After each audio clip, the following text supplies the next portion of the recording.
Bon, ben voilà, c'est le jour 1 de notre périple de 3 jours là sur Val-la-Roya et les alentours.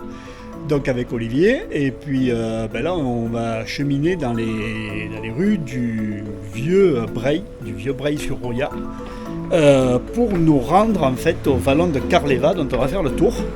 Et bien évidemment, le thème c'est pas de voir passer les voitures, c'est le rando botanique. Voilà.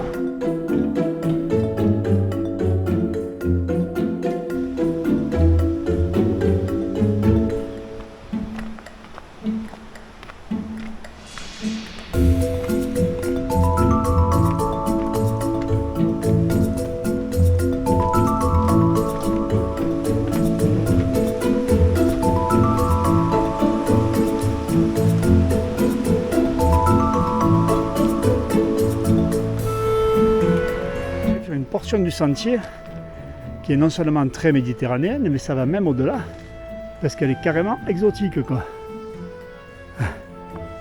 Là, autour de nous, on a tout un tas d'espèces qui ne sont absolument pas d'ici. Et en fait, un peu plus loin, il y a une maison, donc habitée à l'année, avec électricité, etc. Enfin, à l'année, au moins la belle saison. Et là, il y a quelqu'un qui débroussaille. Et donc voilà, c'est assez particulier. Il fait très très chaud.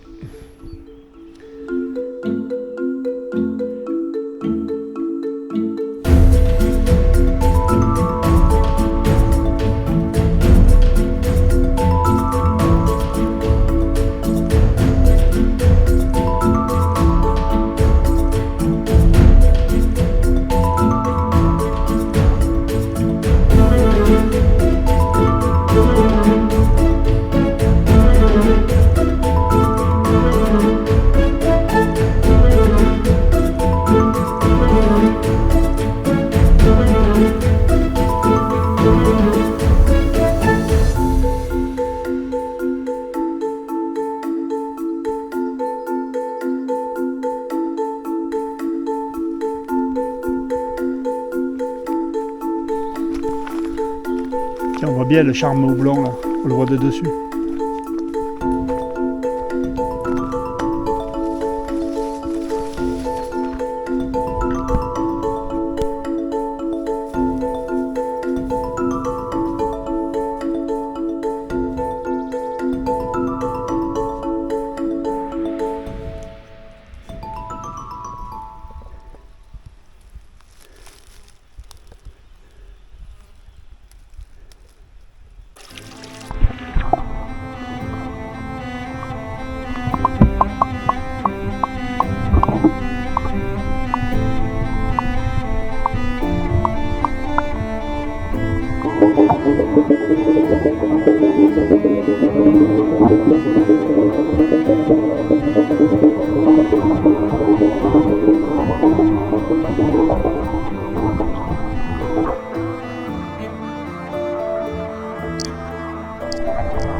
Bon ben voilà, on a fait trempette. Une chaleur, mais vraiment les premières chaleurs d'été, là, lourdes quoi, enfin lourdes, vraiment une chaleur quoi. Et du coup, la montée est pas mal ensoleillée et pas facile, assez pénible. Voilà, donc là on est arrivé au tout début du canyon de... Comment il s'appelle déjà ? Carleva. Ouais. Et voilà, donc nous bien évidemment on ne redescendra pas en canyoning, on redescendra à pied. Mais là une poche de fraîcheur, ça le fait bien.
Bonjour les amis, et ben voilà, donc jour 2, toujours avec Olivier, voilà.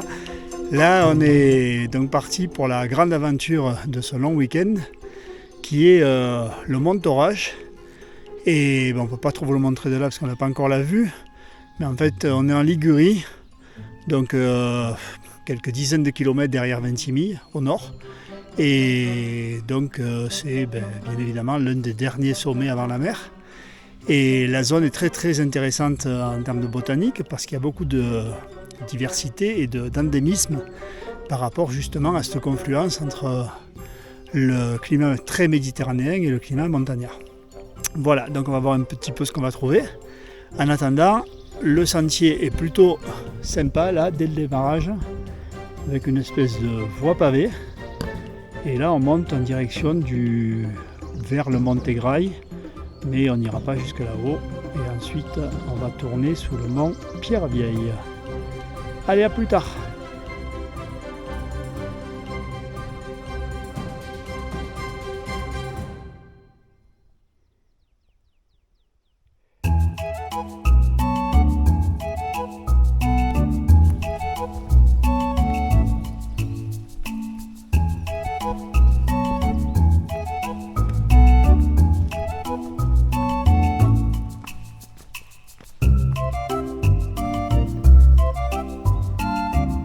Tout au fond, là-bas, on a le Gélas et la Malédie et le Clapier.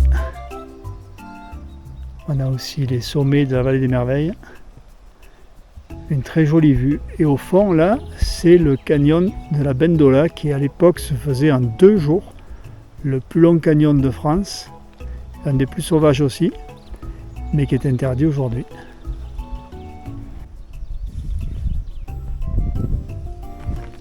Alors, en herborisme ben, il paraît qu'il y a des silènes rares, alors on les garde. D'accord. En souvenir et en identification potentielle ensuite. Ah, dans le creux, c'est le pas de l'Encise. Et ça, c'est le Mont Torache que l'on va aborder normalement par son versant donc français, c'est là où on se trouve actuellement, mais par l'arête que l'on voit au centre de l'image, là à peu près. Voilà.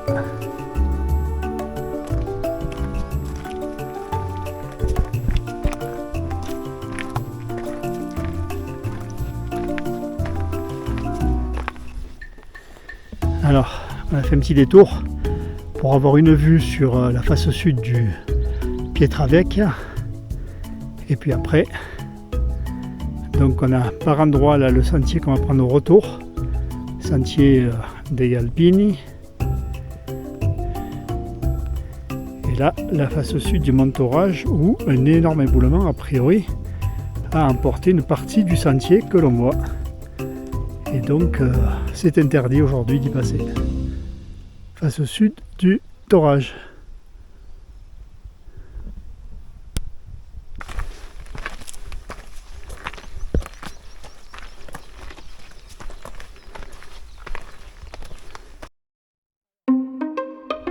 On est au sommet du Mont Torache, donc c'était pas forcément prévu qu'on le fasse, mais voilà, c'était pas mal de le faire aussi, on va dire.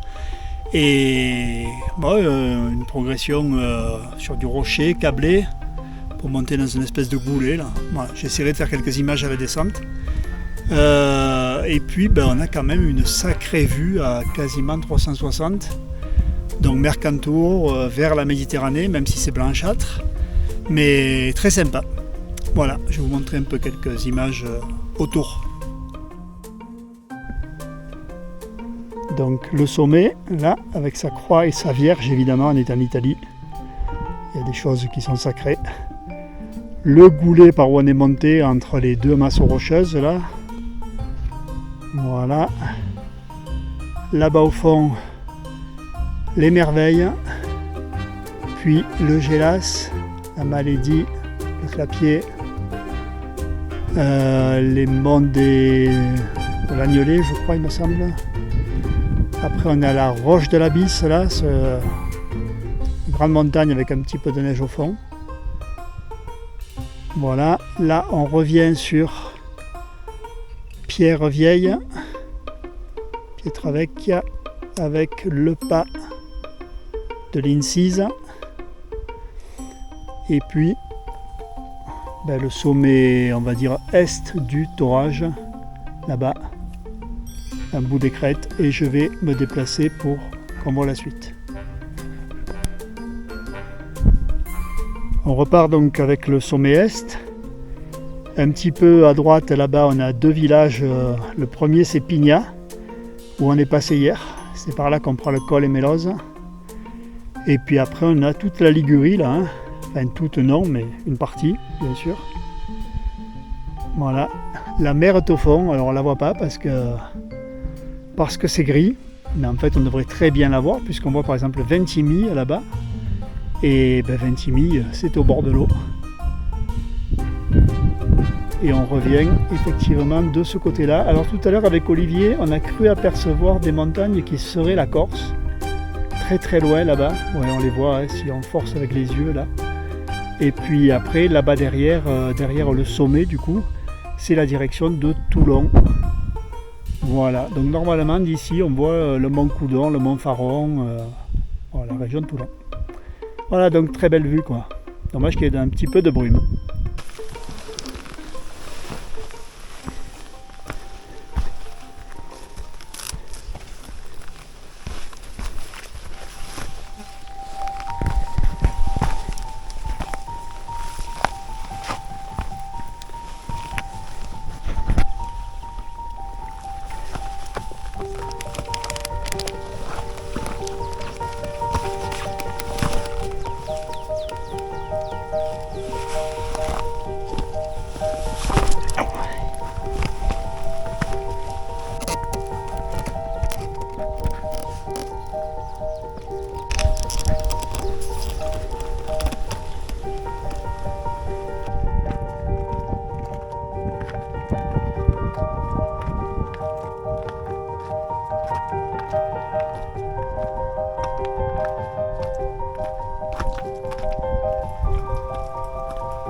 Ça y est, c'est bon.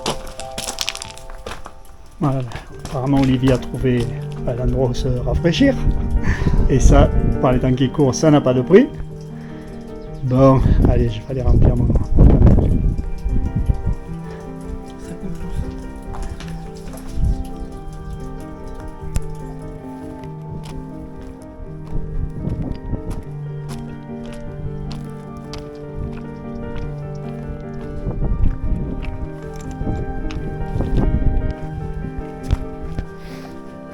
Voilà, on démarre le Sentiero degli Alpini, donc apparemment l'un des plus beaux sentiers de montagne des Alpes, et qui a été taillé dans les falaises en fait, donc un peu vertigineux apparemment.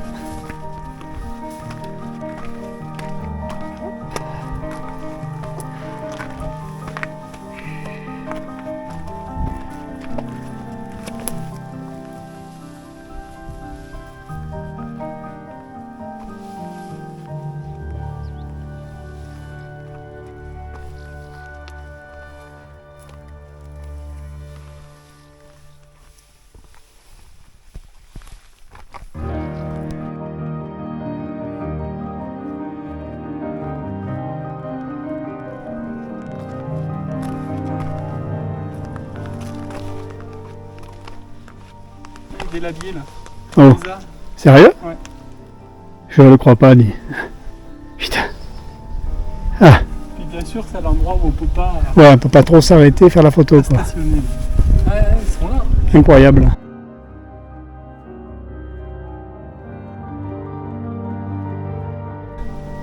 Il y a partout. Putain. Putain, on refera le départ. C'était un faux départ. C'était un faux.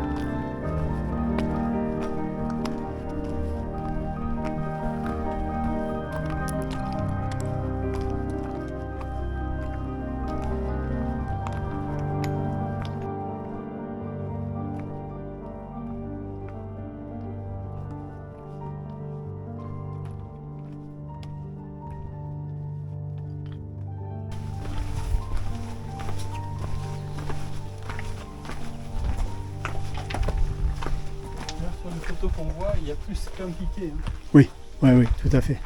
Je pense que petit à petit, ça part.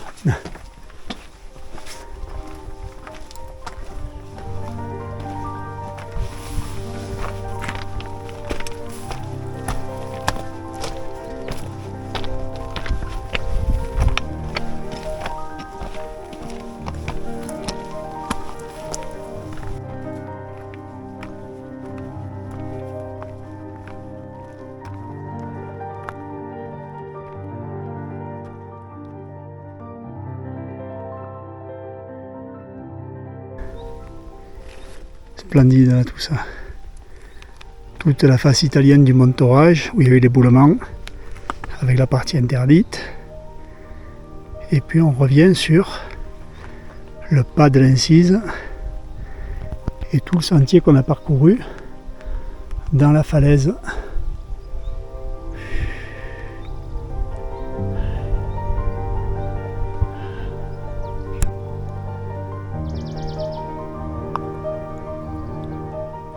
Voilà pour la suite de l'itinéraire. On va passer sous le mont Pietra Vecchia et toujours par un sentier aérien en corniche un petit peu.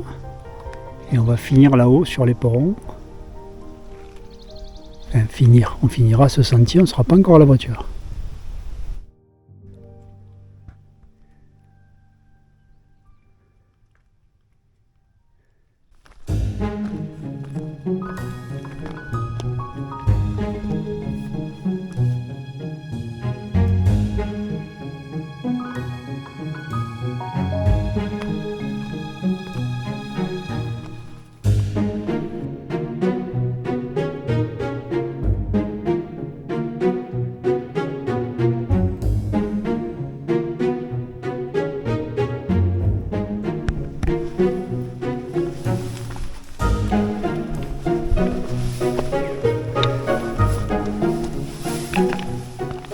On aurait dit qu'on s'attendait.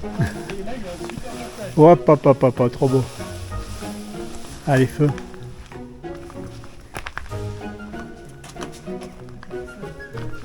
On dirait un menhir posé par Obélix.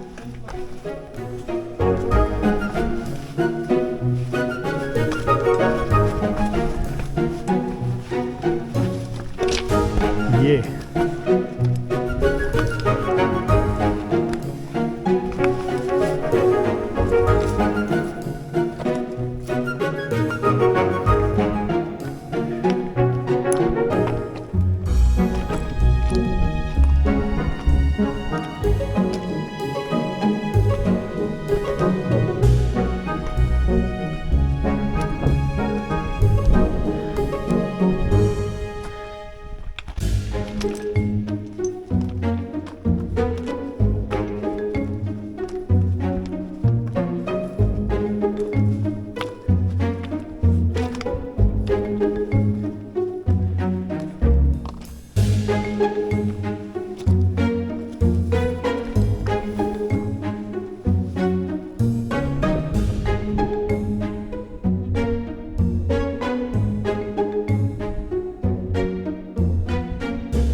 Alors? Eh ben écoute, un petit peu fatigué. Un petit peu, ouais. On va faire manger un bout et puis on va repartir. Ouais, sans problème.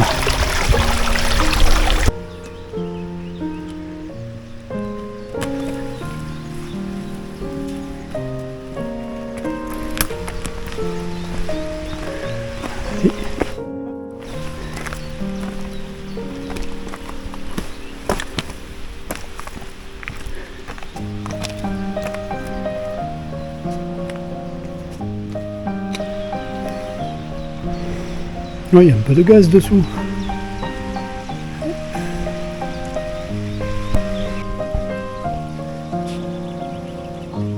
Après ça trace où? Je suis plus là. Après ça va où?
Troisième jour, on vient de faire pas mal de route là ce matin pour arriver dans la haute vallée de la Tinée, donc sur le versant sud du col de Restefond. Et avec Olivier, ici présent, on va monter faire les lacs de Vence et si on peut les aiguilles de Tortis. Voilà, on verra un petit peu en fonction du temps, non pas de la météo, mais du temps, parce que bon, il faut encore rentrer ce soir. Voilà, et sinon, je suis là, toujours, fidèle au poste. Olivier, tu as la forme? Allez, c'est parti. Bon, allez, écoute, on y va. 2h30. Ouais, à peu près. Feu.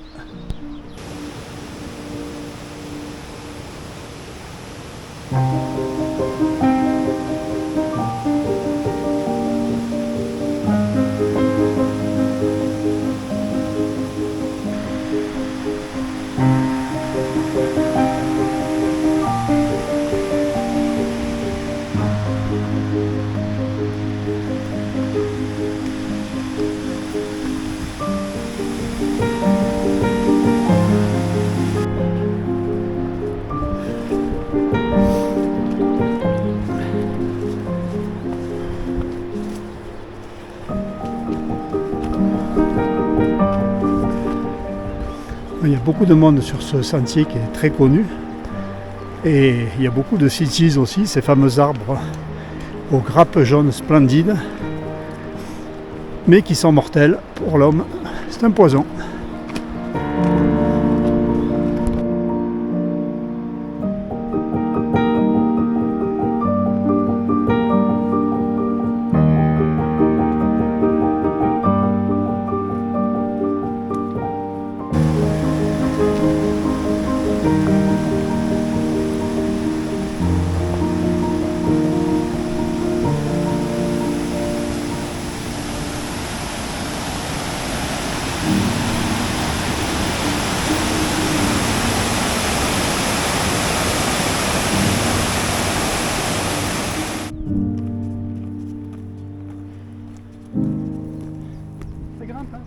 Oh oui.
joli comme tout. Lui.